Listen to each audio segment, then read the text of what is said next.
Olá, esta é uma aula do curso básico de circuitos elétricos.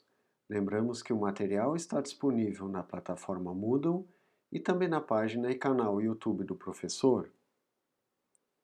Nesta aula vamos estudar os circuitos série e paralelo, ou seja, os circuitos mistos de resistores.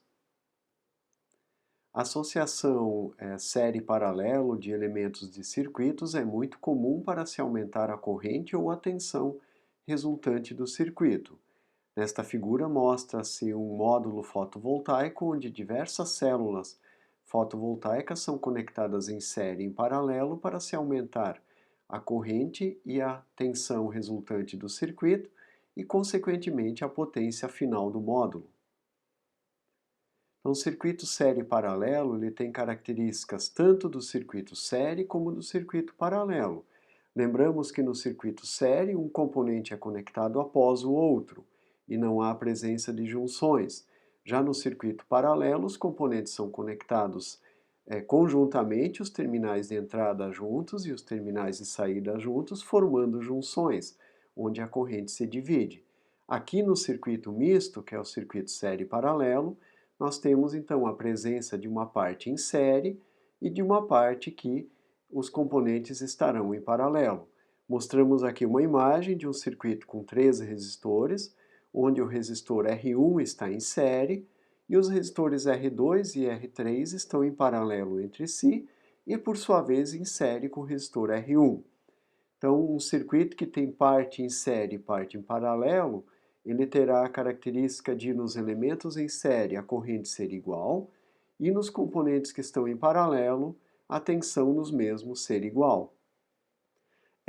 As características principais de um circuito série e paralelo são, então, os elementos têm que ser em número de 3 ou mais, descontando-se aqui a fonte de alimentação, porque estamos estudando circuitos apenas com resistores, como elementos de carga. Então eu preciso ter 3 ou mais resistores, porque um circuito com um resistor só, como este que está mostrado aqui, conectado em uma fonte de alimentação, ele é um circuito simples e que não permite então ter parte em série e parte em paralelo.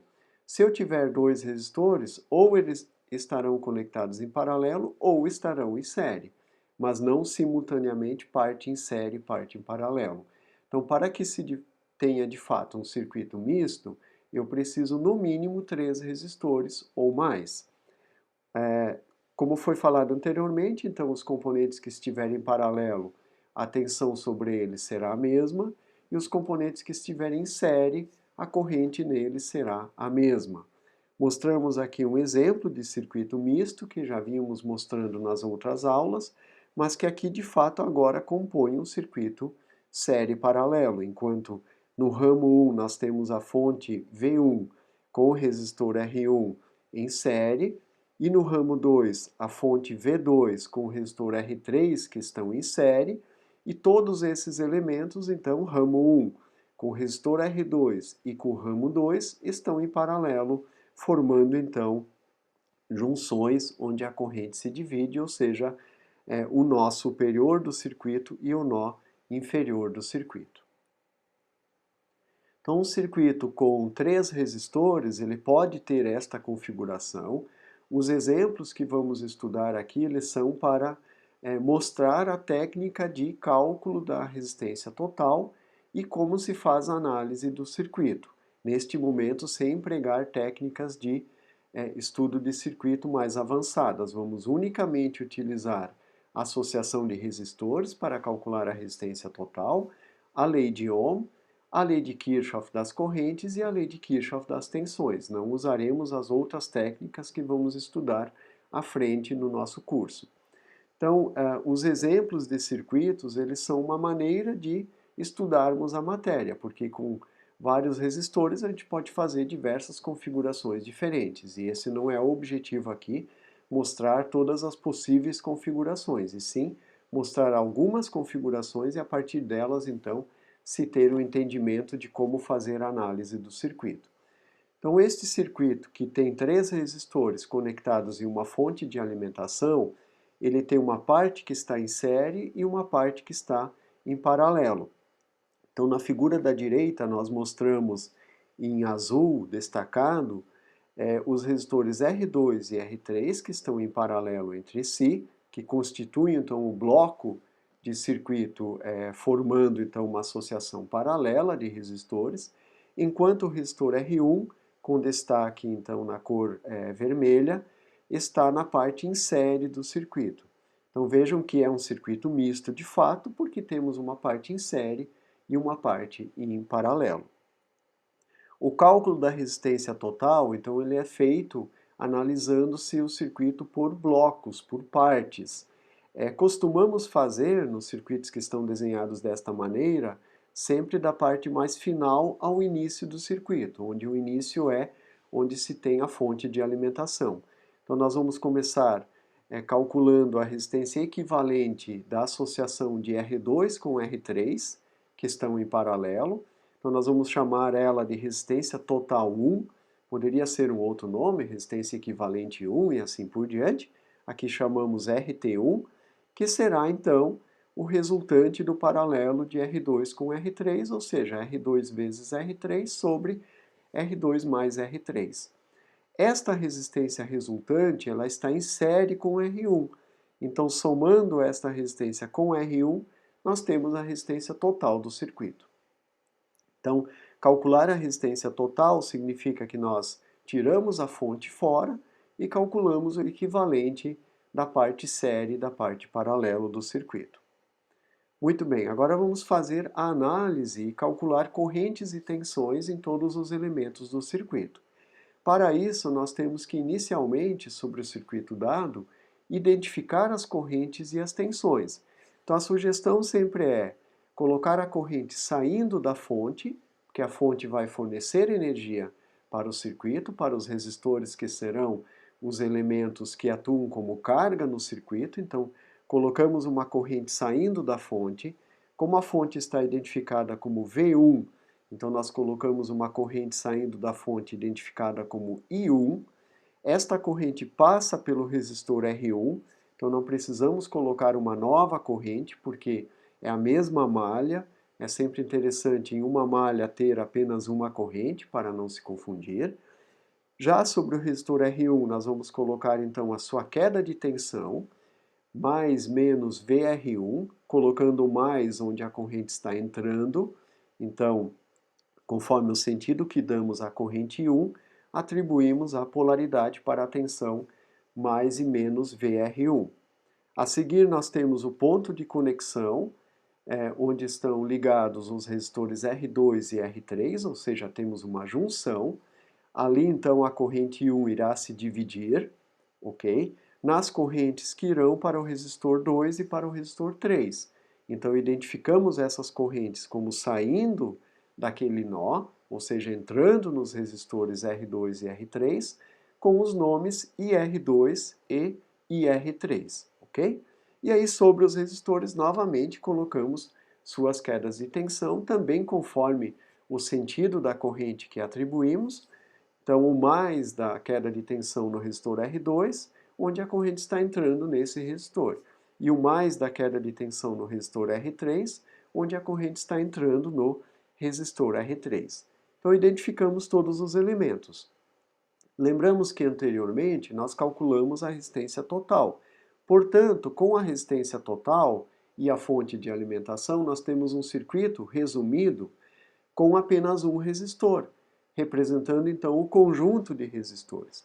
Esse resistor é o R total, sobre ele fica a tensão VRT, que é a tensão VR total, que por sua vez é a tensão da fonte, porque agora fica um circuito com um elemento conectado diretamente na fonte. E por esse resistor circula a corrente total, que é a corrente I1. Então nós podemos aplicar a lei de Ohm e calcular a corrente nesse resistor fazendo I1 V1 sobre R total. Então agora nós sabemos a corrente total do circuito, porque nós reduzimos o circuito calculando a resistência total para termos apenas um resistor. Agora nós vamos fazer o caminho inverso. Enquanto no cálculo da resistência total nós começamos do final do circuito e paramos no início, ou seja, junto à fonte de alimentação com um resistor apenas, que era a resistência total, Agora nós começamos do lado da fonte de alimentação e vamos até o final. Por que isso? Porque a tensão da fonte de alimentação nós conhecemos. E a corrente saindo da fonte de alimentação nós acabamos de calcular.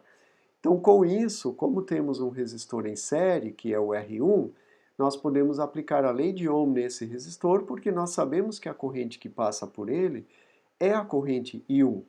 Portanto, a queda de tensão sobre R1, chamada de VR1, é a sua resistência R1 que multiplica a corrente I1, que é a corrente que passa por ele.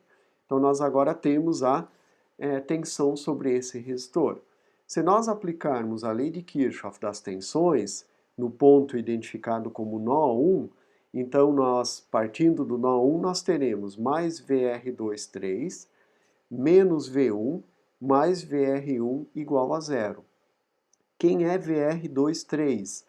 R23 é aquela resistência equivalente do resistor 2 com o resistor 3, que nós chamamos de RT1 anteriormente. Então, isso é para vocês entenderem que aquela parte do circuito, aquele bloco com dois resistores, ele está sendo aqui mostrado como um resistor. Então, nós ficamos com um circuito equivalente com dois resistores. O resistor R1 que está em série e o resistor 2,3 ou R total 1, que representa o restante dos resistores que estavam ou que estão em paralelo.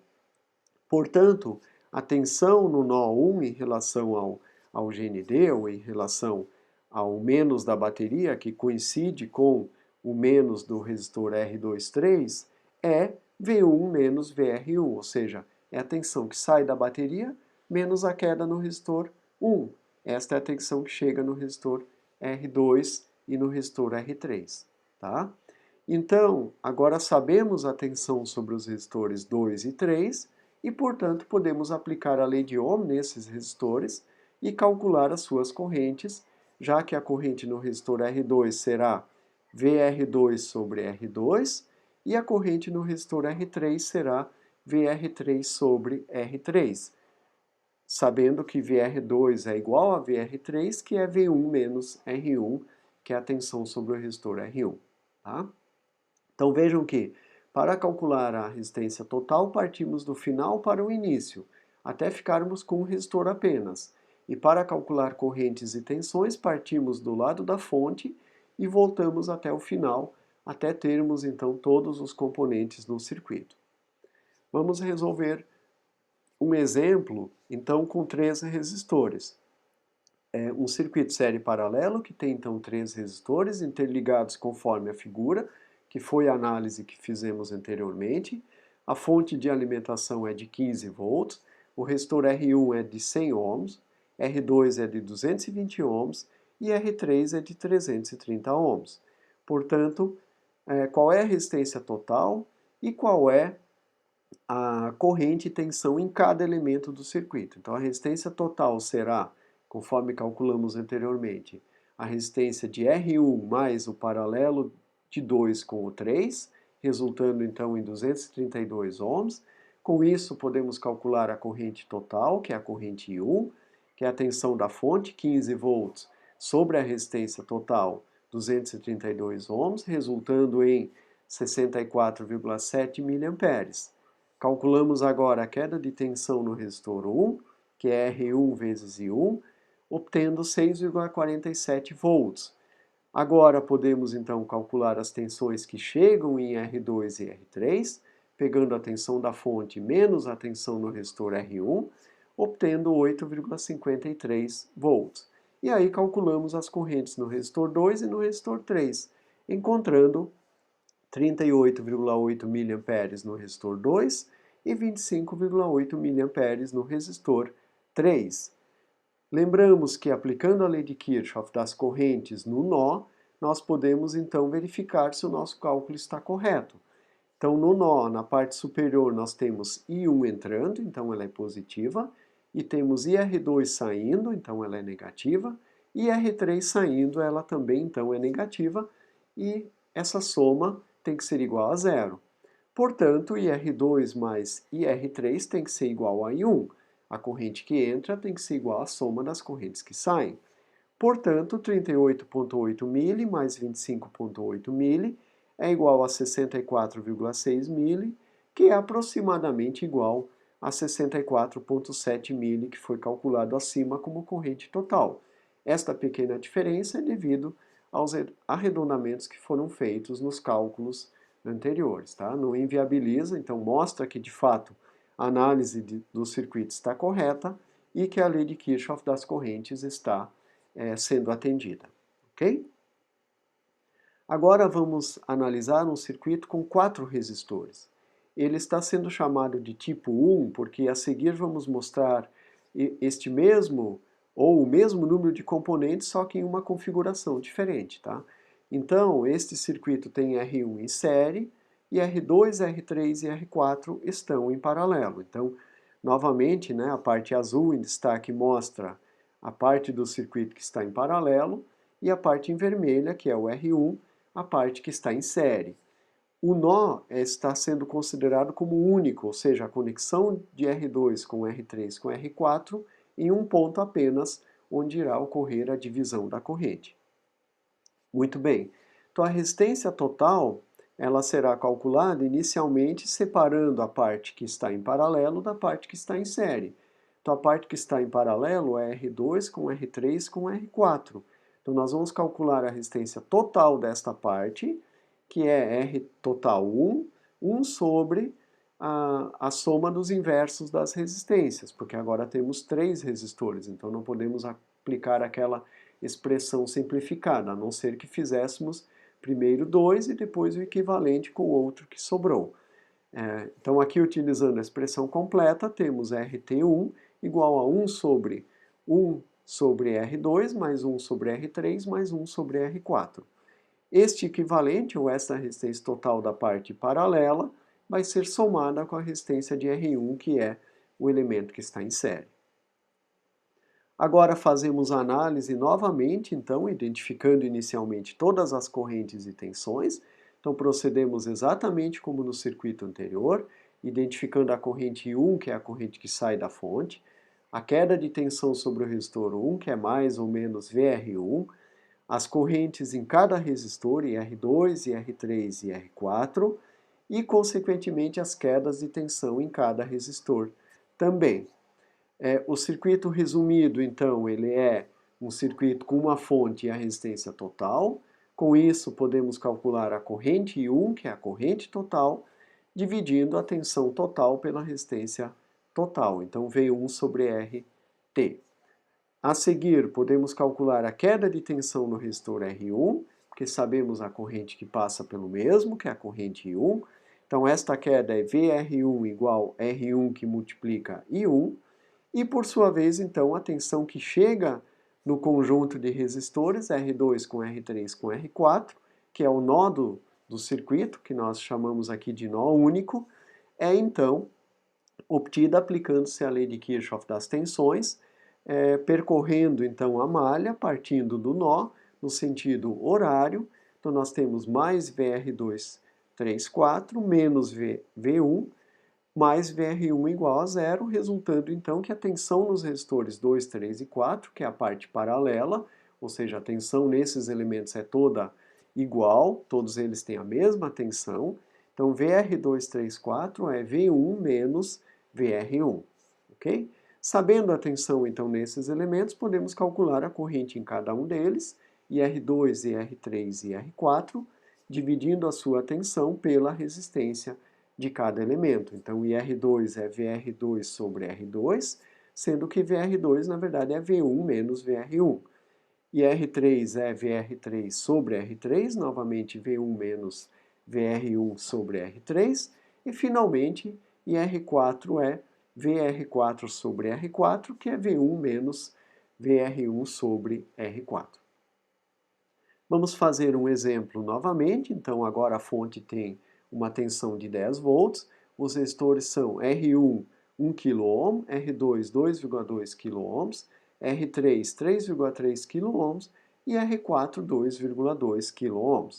Então, a resistência total é calculada usando a expressão obtida anteriormente, que dá 1,825 kΩ, Com isso, calculamos a corrente total, que é a tensão da bateria da fonte, dividida pela resistência total, então 10 volts sobre 1,8K, 5,48 mA.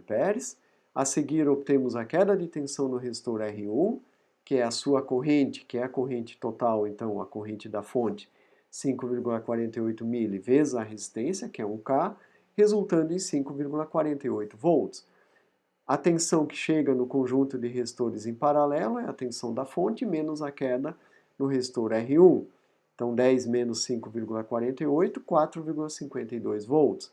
Portanto, podemos calcular a corrente em cada resistor, obtendo para IR2 2,05 mA, para IR3 1,37 mA e novamente para IR4 2,05 mA, porque R2 e R4 são ambos de 2,2K, ou seja, têm a mesma resistência.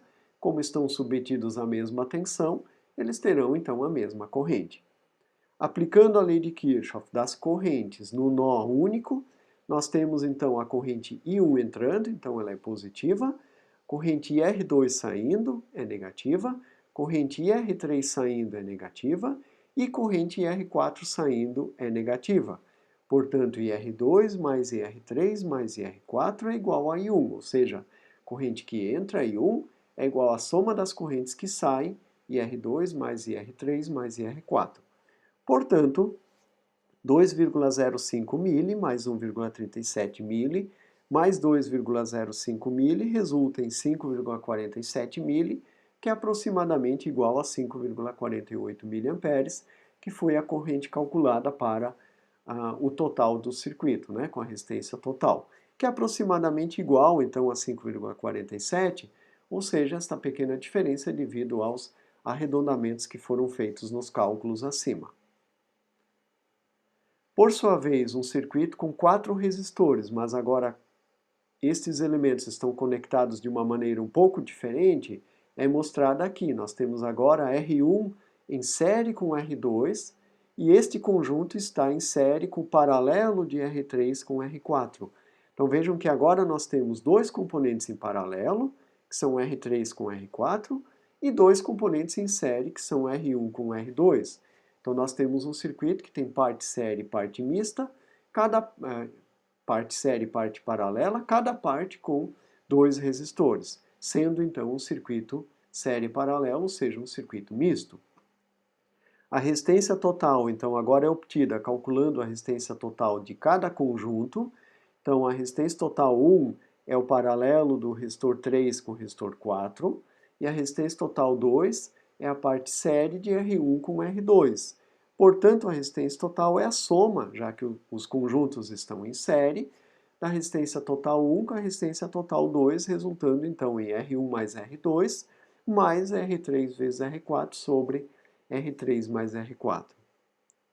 A análise é feita seguindo o mesmo procedimento que adotamos anteriormente, usando então a resistência total para calcular a corrente na fonte, que é a corrente I1, que é V1 sobre R total, só que agora nós temos dois resistores que estão em série. Então esta corrente I1 ela passa tanto por R1 como por R2, então ela provoca uma queda de tensão VR1 no resistor R1 e uma queda de tensão VR2 no resistor R2, sendo que esses dois elementos estão em série. Então estas duas quedas de tensão têm que ser somadas. Portanto, a tensão que chega na parte paralela, que é onde está o nó, ela é a tensão da fonte menos a tensão no primeiro resistor e menos a tensão no segundo resistor, porque os dois estão em série. Então essas duas tensões têm que ser somadas. Isto pode ser obtido aplicando-se a lei de Kirchhoff das tensões nessa malha. E aí se encontra então que a tensão no conjunto de R1 com R2 pode ser chamada de VR12. Assim como a tensão dos elementos 3 e 4, que tem a mesma queda de tensão porque estão em paralelo, pode ser chamada de VR34. E aí então nós podemos obter a tensão VR34 como a tensão V1 menos VR12, que é, na verdade, então, V1 menos VR1 menos VR2, ok? Com isso, é possível calcular a corrente no resistor 3 e a corrente no resistor 4, da mesma maneira como fazemos nos circuitos anteriores. O exemplo 3, então, a fonte é de 12 volts e os resistores R1 tem uma resistência de 1K, R2 de 2,2K, R3 3,3K e R4 2,2K. Portanto, a resistência total será então a resistência de R1 mais R2 mais o paralelo de 3 com 4, resultando numa resistência então de 4,52 kΩ. A corrente do circuito será a tensão da fonte dividida pela resistência total, 2,65 mA. A queda de tensão no resistor R1 será a sua resistência vezes a corrente que passa por ele, 2,65 volts então. E no resistor R2, a corrente que passa por ele, que é a mesma do 1, que é a corrente da fonte, vezes a resistência, que é 2,2K, resultando numa queda de tensão de 5,83 volts. Portanto, a tensão que chega no resistor, no conjunto, 3 e 4, é 12 menos 2,65 menos 5,83, que é então uma tensão de 3,52 volts. Portanto, a seguir eu posso calcular a corrente no resistor 3 e a corrente no resistor 4, encontrando para IR3 1,07 mA e para IR4 1,6 mA. Agora eu posso verificar se a soma das correntes que entram no nó é igual à soma das correntes que saem do nó. Entrando nós temos I1 e saindo nós temos I3 e I4. Então a soma de I3 e I4, que é 1,07 mais 1,6, que dá 2,67, tem que ser igual a 2,65. Então neste caso é aproximadamente igual. Então, em virtude dos arredondamentos, nós consideramos que a solução está correta e a lei de Kirchhoff das correntes foi atendida. Finalmente, nos exemplos resolvidos e também nos exercícios propostos, são mostrados circuitos um pouco diferentes. No exemplo resolvido, tem um circuito com 4 resistores, só que agora numa configuração em que R1 está em paralelo com R2, R3 está em paralelo com R4 e cada conjunto está em série com o outro. Então, constitui um circuito misto, que tem 2 resistores em paralelo, 2 resistores em paralelo e os conjuntos estão em série. O circuito 2, R1 está em paralelo com R2 e o conjunto está em série com R3. Já no circuito 3, R1 está em série com o conjunto que é R2 com R3. Então vejam que o desenho está um pouco diferente, mas o circuito 2 e o circuito 3, no fundo, eles têm a mesma configuração. Apenas a posição dos resistores é que está diferente, ou seja, a nomenclatura que se deu a eles, e o desenho do circuito, mas eles, do ponto de vista de circuitos elétricos, são semelhantes ou parecidos, tá? Ok, pessoal? Então, nesta aula, nós estudamos o circuito série paralelo de resistores, em que estudamos tanto o cálculo da resistência total, como também o cálculo das correntes e tensões em cada parte do circuito, em cada elemento do circuito. Da próxima aula em diante, nós vamos estudar então técnicas de análise de circuito, porque até o momento nós estudamos lei de Ohm, lei de Kirchhoff das correntes e lei de Kirchhoff das tensões, como técnicas ou como ferramentas para analisar os circuitos de corrente contínua. Agora nós vamos utilizar transformação de fontes, vamos utilizar equivalente de Thevenin, equivalente de Norton e também teorema da superposição, para estudarmos então circuitos mais complexos que têm, por exemplo, várias fontes. As técnicas que utilizamos até aqui, elas não são fáceis de utilizar para circuitos, por exemplo, que têm diversas fontes. Tá? Se as fontes estiverem em série entre si ou diretamente em paralelo entre si, nós podemos simplificar o circuito. Mas se eu tiver uma fonte com resistores em série e em outra parte do circuito, outra fonte com resistores em série em paralelo, a análise do circuito fica mais complexa e aí fica difícil de resolver com as ferramentas que vimos até aqui. Por isso, vamos estudar, na sequência do curso, ferramentas que permitem analisar qualquer tipo de circuito com qualquer número de componentes e com qualquer nível de complexidade. Circuitos em corrente contínua, tendo fontes de tensão e fontes de corrente, e resistores, que é o que estudamos até o momento. Ok? Então agradecemos a atenção de vocês, esperando encontrá-los na próxima aula.